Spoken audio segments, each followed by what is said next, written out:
الحمد لله رب العالمين والصلاة والسلام على أشرف الأنبياء والمرسلين، أما بعد. باب استحباب تعجيل المسافر الرجوع إلى أهله إذا قضى حاجته.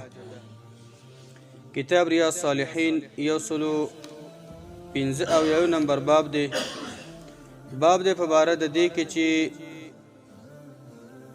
مسافر د پاره دا پکار ده چې هغه به خپل کور خلکو ته او خپل کور والاو ته د سفر نه په جلتۍ سره واپس کیږي کله چې د سفر کم حاجت وي هغه پوره کی. یعنی علت د سفر چې کله ختم شو چې د سره وجه نه دا سفر شوی دی او د کور نه وتی دی او بې کوره شوی دی، نو دا مستحب او دا د مؤمن مسلمان د پاره او مسافر د پاره دا پکار ده چې هغه خپل کور ته زر راشي. دی باب کې یو روایت دی عن ابي هريره رضي الله عنه ان رسول الله صلى الله عليه وسلم قال. ابو هريره هنا روایت دی چې یقینا رسول الله صلى الله عليه وسلم فرمایلی دی السفر قطعه من العذاب. سفر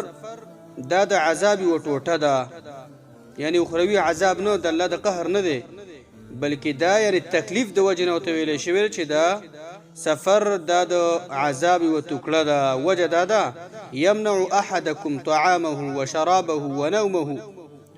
ځکه دا سفر منع کوي هغه مسافر کس د خوراک نه، د سکاک نه، د خوب نه. ځکه چې کور کې یو انسان ته څنګه خوراک ملاویږي، څنګه سکل ملاویږي، څنګه خوب ملاویږي، کافي مقدار سره دا په عادت وي، هغه په سفر کې نه ملاویږي. یا چا د بیخي نه ملاویږي یا که نه وي کم چې د دې هغه عادت کم خوراک وي، کم خوب وي، کم سکل وي، هغې کې نقصان راشي، هغې کموالی راشي، نو په دې باندې انسان بدن ته تکلیف ملاویږي. فاذا قضى احدكم نهمته من سفر، کله چې یو کس په تاسو کې د هغه د سفر کوم مقصد دی هغه پوره کی، د کم د وجه نه چې دا مسافر شوی دی، نو د الله پیغمبر فرمایي فلیعجل الی اهله، نو تلوار دی وکړي خپل کور ته، د کور خلکو ته یې تلوار وکړي او هغه ته بیرته په جلتۍ سره ځان ورسوي. دا د الله د پیغمبر صلی الله علیه وسلم ښایسته هغه یو وینا و موږ تاسو ته وکړه. په دې کې یوه فایده دا ده چې د خپل کور خلکو نه بغیر د ضرورت سفر کول جدا کېدل دا مکروه دی. ضرورت نشته د کور نه بار یو سړی شپې کوي، ولې د کور نه سړی شپه بار وکړي؟ نو زموږ شریعت دا مکروه عمل ګڼلی دی چې سړی د کور نه بغیر د ضرورت وځي او ګرځي او دغه شان د یا پردو دیرو کې پروت وي یا یو ځای بل ځای یو کلي بل کلي کې پروت وي. زموږ او ستاسو شریعت دا بد ګڼي، دا کار مه کوه مومن ته وي، کور ته راځه او کور کې شپه کوه. دویمه فایده پکې دا ده چې سفر ته یو سړی ووته د هغې دپاره د دې حدیث کې دا تیزي ورکړي د الله پیغمبر چې ډېر په تیزۍ سره به کور ته واپس کړي چې کله دلته ضرورت پوره کو. سفر حاجت دې پوره شو،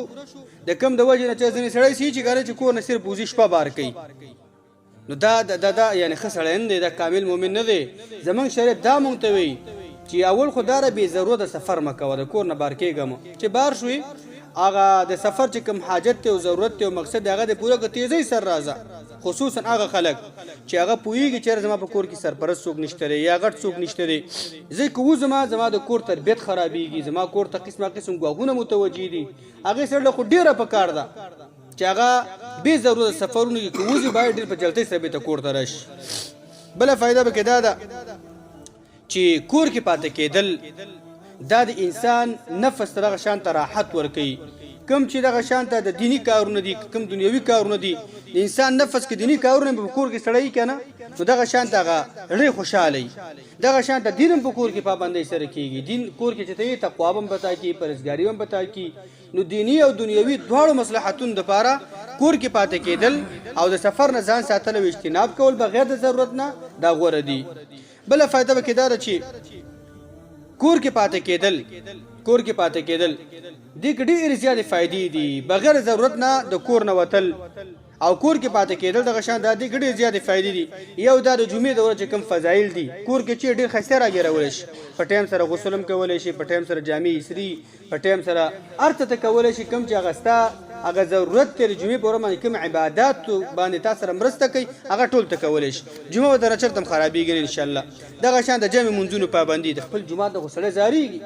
تا د وختونه معلومي ته دغه د مولا د قرأت سره آشنایي دغه شان دغه ماحول سره آشنایي دا جمع منځونه دغه شان دغه هم د په ټایم باندې راګیرول شي کوم د اهل چې په تا باندې حقونه دي د بچو د ښځې د هغوی د تربیت د هغې د خوراک د هغې د څښاک هغه هم ته رسیدګي کولی شي په خپله حاضرې خپل بچي ته هغه شان د مینه ورکړي چې کومه ورته پکار ده دغه شان د خوراک هم ولوکړي کوم څه چې پکار دی خپل کور والا ته هغه مینه ورکړي چې کوم څه پکار ده هغه ورکولی شي دغه شان د نور د خپلوانو چې کوم حقوق دي مړی دی ژوندی دی مریض دی دغه شان د مبارکین دي د مریض ته پوسونه دي دا ټول ته په کور کې راګیرول شي څونه ثوابونه دي د یو مریض ته پوس سړی سارو کې د ماښامه پوره 2000 ملایکې هغې له بخښنه غواړي مازدیګر ماښام دې ولوکړو سهاره پوره 2000 ملایکې تعالی بخښنې غواړي دا د چېرته مسافرۍ کې دا کېږي مسافرۍ کې چې ته وته صرف هغه خپل خوراک پسې ماهران چې ځان له خوراک چې دغه شان ته په هغه چې پیدا شي غټ غنیمت دی کور کې که میلمه هم راشي پروا دي ني او که بل ګرم میلمه شي پروا دي ني نو دا خبرې ذهن کې ساتل پکار دی الله به دې خبر مو تاسو موږ توفیق راکړي وصلی الله علی نبینا محمد